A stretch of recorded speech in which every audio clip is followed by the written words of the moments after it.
Balik lagi di channel saya yang sederhana ini, hanya sebuah ruang digital tempat berbagi pengetahuan. Ada satu moto kehidupan yang selalu saya pegang, bahagia adalah pilihan, maka pilihlah untuk berbahagia.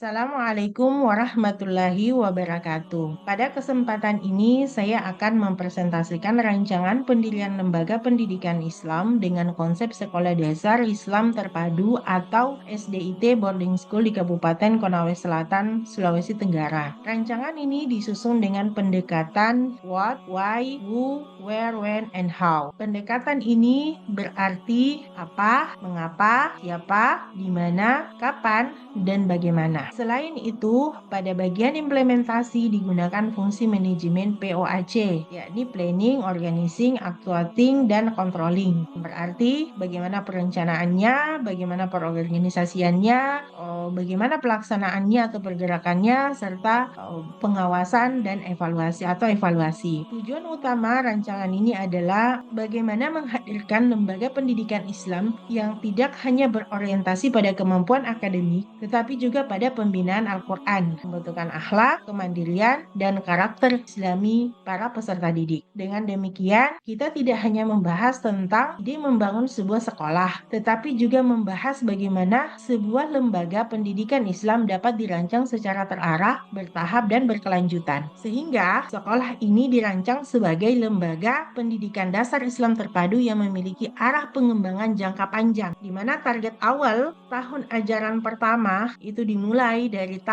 pada tahun 2028-2029 dengan satu rombongan belajar awal, dan rombongan ini artinya kelompok satu kelas peserta didik yang mengikuti proses pembelajaran dalam satu tingkatan. Target lulusan yang diharapkan adalah peserta didik mampu menghafalkan 5 juz Al-Quran dan secara optimal dapat mencapai 10 juz dengan bacaan yang baik dan kuat. Jadi, rancangan ini bukan hanya berbicara tentang membangun sekolah secara fisik, tetapi juga membangun sistem pendidikan Islam yang memiliki arah, nilai, dan target mutu yang jelas. Bagaimana konsep rancangan utama? Pada pendirian Sekolah Dasar Islam Terpadu Tahfiz Boarding School adalah membangun atau menggabungkan 3 kekuatan utama, yakni mutu akademik nasional, pembinaan Al-Quran, dan pembentukan karakter selama 24 jam. Pada mutu akademik nasional, ya tentu di sini adalah pertama kurikulum nasional, yakni kurikulum ini diperlukan agar peserta didik tetap memiliki kompetensi akademik yang sesuai dengan standar pendidikan nasional. Yang kedua adalah kurikulum khas JSIT terpadu, Jaringan Sekolah Islam Terpadu.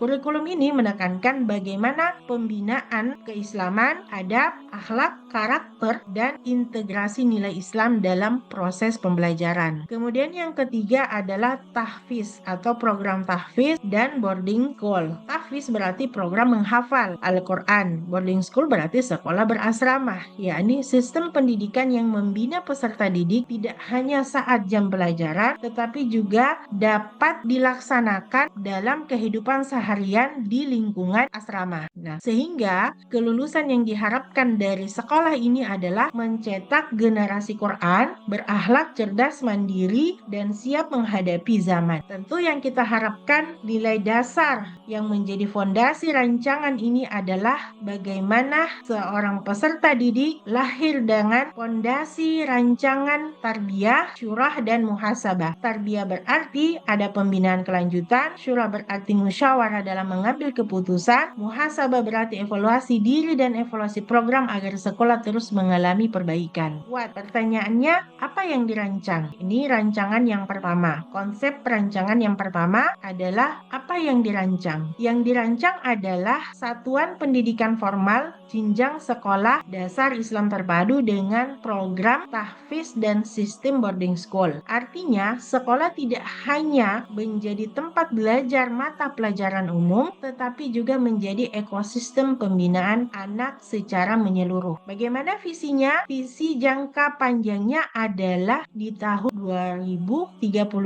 yakni menjadi SDIT Tahfiz Boarding terdepan di Sulawesi Tenggara atau boarding school yang terunggul. Target lulusannya adalah minimal 5 juz dan optimal 10 juz dengan bacaan mutqin. Program unggulan yang ditawarkan adalah ada tahsin, halaqah tahfiz, ada murojaah, karakter Islami, bahasa Arab, dan bahasa Inggris. Tahsin berarti ada perbaikan bacaan Al-Quran, kemudian halaqah tahfiznya itu berarti kelompok pembinaan hafalan Al-Quran, kemudian ada murojaah, yaitu mengulang hafalan agar tetap kuat dan tidak mudah hilang. Sehingga dengan konsep ini, sekolah dirancang untuk menggabungkan ilmu, iman, akhlak, dan keterampilan masa depan. Maka sekolah tidak hanya mencetak anak yang pintar, tetapi juga anak yang memiliki arah hidup, adab, dan tanggung jawab. Jadi bukan hanya konsep itu bukan hanya sekolah saja, tetapi ekosistem pembinaan anak. Yang kedua adalah why. Pertanyaannya, mengapa perlu didirikan? Tentu sekolah ini perlu didirikan karena lokasi memiliki potensi besar dari sisi jumlah anak usia sekolah dan mayoritas masyarakat muslim. Di sisi lain, kebutuhan orang tua terhadap pendidikan yang mampu menyatukan akademi, agama, karakter, dan pengawasan harian itu semakin meningkat. Banyak orang tua menginginkan anaknya tidak hanya pintar secara akademik, tetapi juga dekat dengan Al-Quran, memiliki adab yang baik, disiplin, mandiri, dan berada dalam lingkungan pergaulan yang lebih terjaga. Selain itu,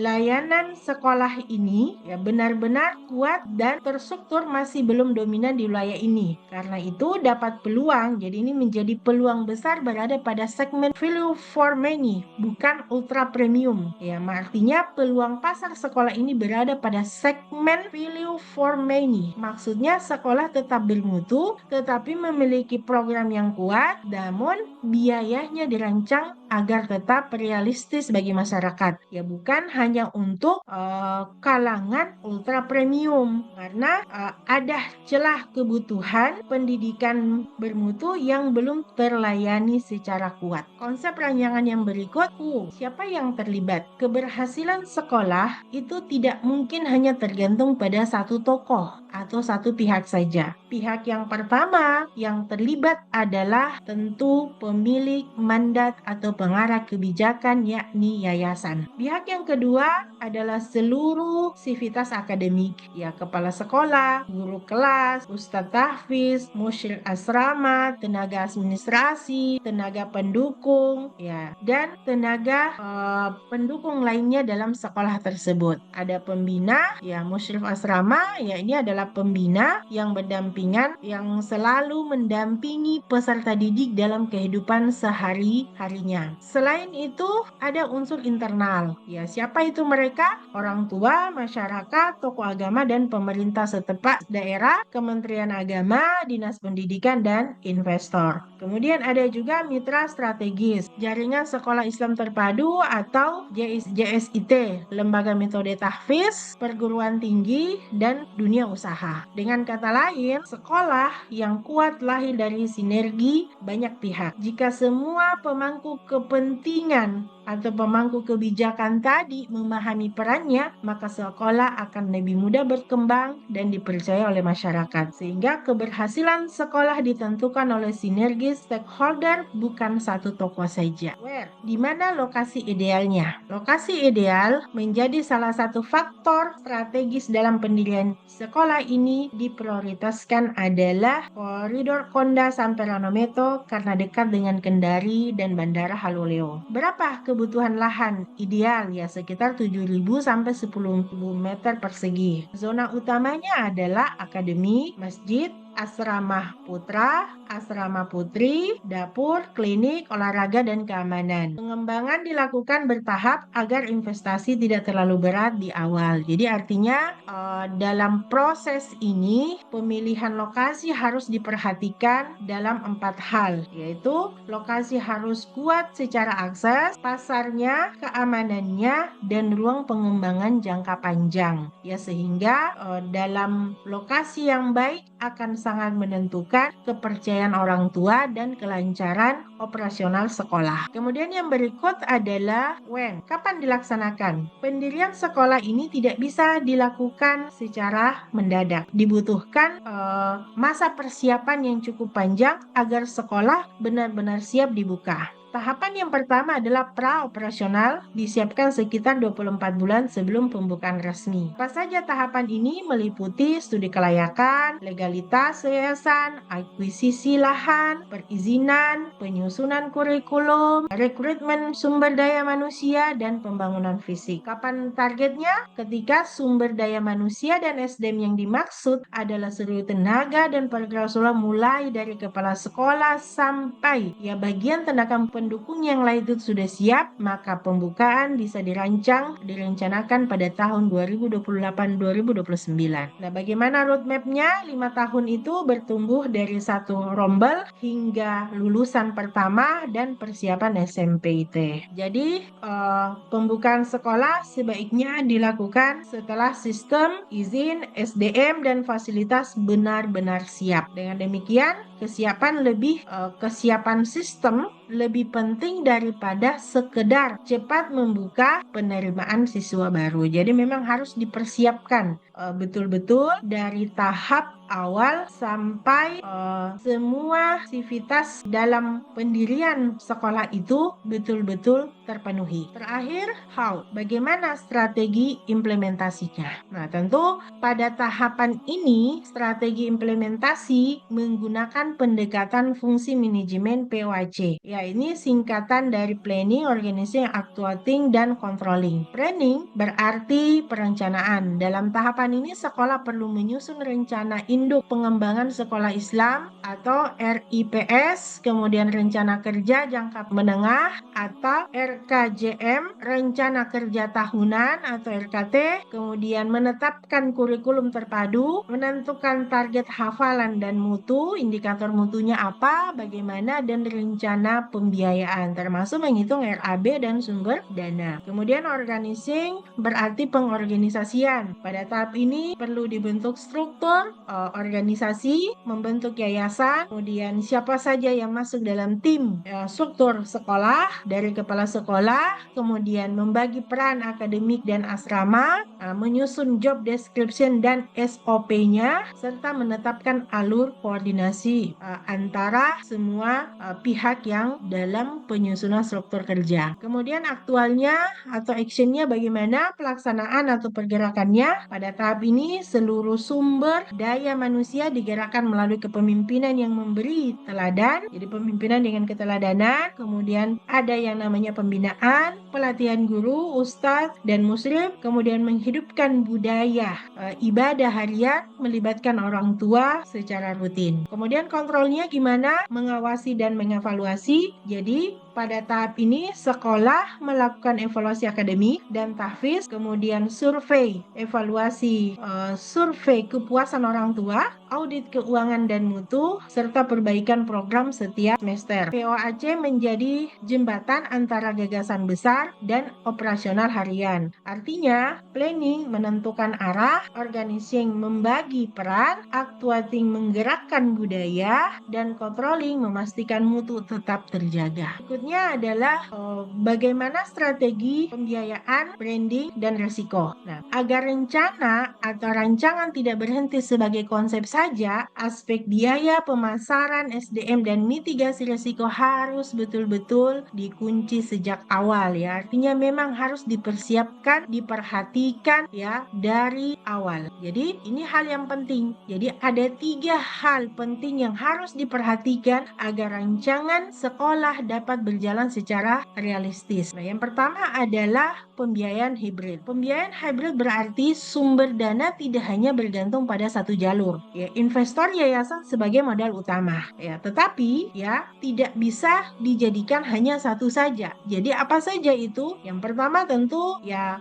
investor yayasan sebagai modal utama, kemudian diperkuat dengan adanya wakaf produktif, adanya donasi, kemudian ada CSR atau Corporate Social Responsibility, sumbangan pembiayaan pendidikan, SPP, dan uang pangkal. Kemudian bagaimana tahap yang kedua? Branding and PPDB, penerimaan peserta didik baru. Nah, brandingnya, sekolah perlu memiliki posisi yang jelas di mata masyarakat. Misalnya, sebagai sekolah dasar Islam terpadu tahfiz boarding school yang kuat di Konawe Selatan. Strategi promosi dapat dilakukan melalui open house, kunjungan ke taman kanak-kanak ya atau TK, kunjungan ke TK atau RA ya, Raudatul Atfal, media sosial, edukatif, kemudian bangun penguatan kepercayaan lewat kualitas guru dan sistem kepada orang tua. Kemudian yang berikut adalah manajemen risiko. Tahap ketiga ini, manajemen risiko, sebelum investasi besar dilakukan perlu ada uji minat orang tua. Cadangan,